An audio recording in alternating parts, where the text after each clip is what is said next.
want to see what my friends did and how the whole thing as a whole comes together. And then you watch it, and I remember thinking it was like so weird. I would do it when they were out of the house, and I was always afraid they were gonna come home and be like, "Are you watching yourself on TV?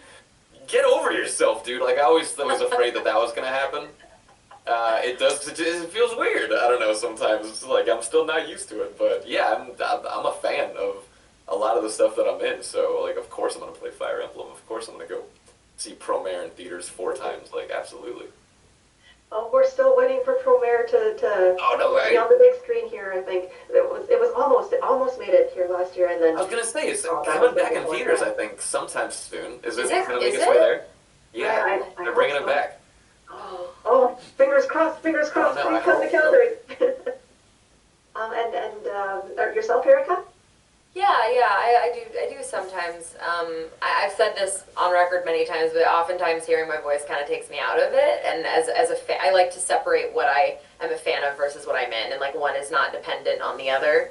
Um, so yeah, so I tend to like right now I play a ton of Dead by Daylight, and I have nothing to do with that game professionally, and I actually really like it because sometimes like it can be all consuming thinking about work and thinking about what you have booked and what you haven't booked and what you'd like to book, and I like to keep some separation there. Also, with games where I had to, go to a very emotional place, I don't necessarily want to revisit it because those feelings will come right back. And yeah, so which I know maybe might sound a little bit cheesy, but I'm a very emotional person, so it's hard for me to like tamp those feelings down when they come back. Fair enough, fair enough. All right, this one is from Marco Bell 13. For both of you, do you have any advice for new voice actors? Let's go with Billy first, then Erica. For sure. I think just go for it. There's never going to be a perfect time to be like, oh, okay, now I'm going to go for it. Like, and it's easy to kind of bog yourself down with, okay, I need to have this mic that's kind of expensive, and I need to get a booth, and I need to get this preamp, and then like just you can get an $85 USB mic, hook it up to a laptop, go in your closet, and just start messing around. Like it's very easy to start, and I feel like it's more important to get good habits of, okay, I wake up, I read out loud. That's another big one. I always start reading out loud because that it's kind of a lot to think about when you start doing it. Of like, okay, I gotta read this thing and I gotta make sure I'm acting right and I gotta look at these lip flaps. It's a lot of just this stuff going on. So yeah, it's just I say just start and start playing around and just do it. Mhm. Good advice, good advice. How about you, Erica? I think first and foremost, you have to become an actor. It's not about the voice. It's about Yes. yeah. I mean, I would say I consider myself a character actor, but like 70% of the voice acting I do is just my natural voice because it's really all about the performance. It's the voice should come secondary. Um, uh, yeah, I think that's it. You don't necessarily need to take voiceover classes, although those are helpful. I think take any acting class, take any theater class.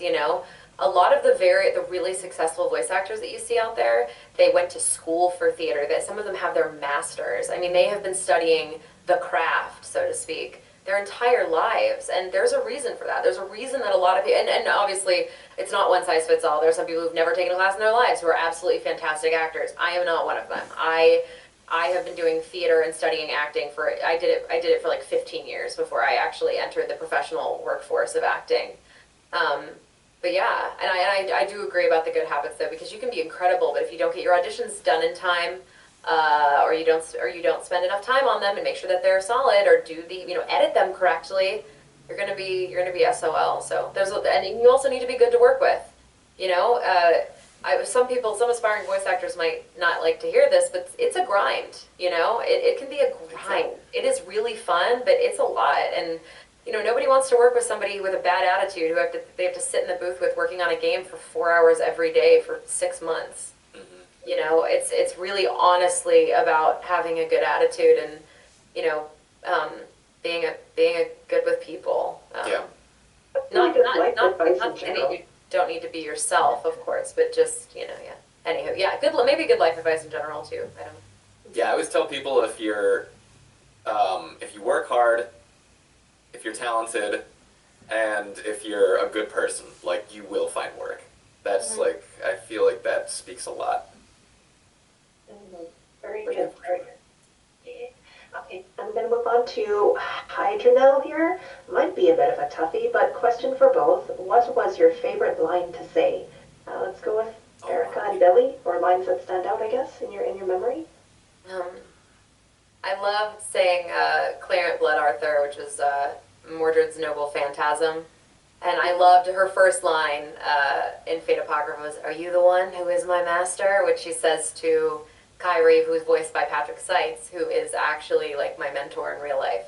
So that was really cool. Yeah, I was like, wow, that's one of the reasons that project is so special to me. I'm keeping it to mostly anime stuff just because I didn't want to. Oh, having the first line as Jessie in the FF7 remake in the trailer from 2015. Oh, The yeah. first English trailer was really cool. Yeah, they're Jessie. Yeah. So yeah, I mean, there's honestly a million. Or doing like Black Cats, like hey there, Spider, long time no see. Miss me? Catch me if you can. Like that kind of stuff really stands out. Those first lines as these really cool characters. Very, very cool. How about you, Billy? Um, okay, let's see. The ones that stick out will probably be the Josuke's, "What did you just say about my hair?" That was always a good time. Yeah. Thank The you. Doodads were always a good time too. Even though they hurt sometimes and they lasted far too long. Let's see. In Promare, "I'll extinguish you with my burning soul" was really fun. I was like, as soon as I heard that, I was like, this guy's awesome. I love this dude. And people always, I feel like people are going to expect me to say, "I am Ferdinand von Ayer," but like we literally said, it was just a portion of that day where we just did a bunch of things that's like, hey, these will be map selection things, and that was just one of them. So I think I said it like once or twice maybe, and people were always like, how many times did you have to say "I am Ferdinand von Ayer"? And it's like, once or twice, and then you just heard it 500 million times when you played the game. I'm sorry. That was usually so, but yeah, I would say, yeah, the JoJo lines were always a good time. Awesome, awesome. Okay, this one is from Bonnie Canuck for both. Voice acting often entails doing additional voices for minor or side characters without your name attached to those roles. Are there any such characters that you've done that stood out to you? Absolutely. I feel like we've talked about this a lot, where we both have like a voice that we try to throw into every. Okay, we just have like a one-off guy that's in the background. It's just gonna say this one line and we're never gonna hear from them again. Yeah. And it's like, okay, and you've already done like a bunch of things in the same episode, so like, what else do you got? And my go-to, "There's always this guy right here." So I remember, I think it's like in Konosuba or something like that. That's what they would have like, all right, this guy is really excited about this thing. He can't sound anything like all your normal guys. What do you got? And I was like, "I just got a ticket to the buffet." And then he's like, "Yep, we're using that." So that's my go-to guy right there. Yeah. I keep trying to get this lady in as a bigger character, but she's only been side chick so far.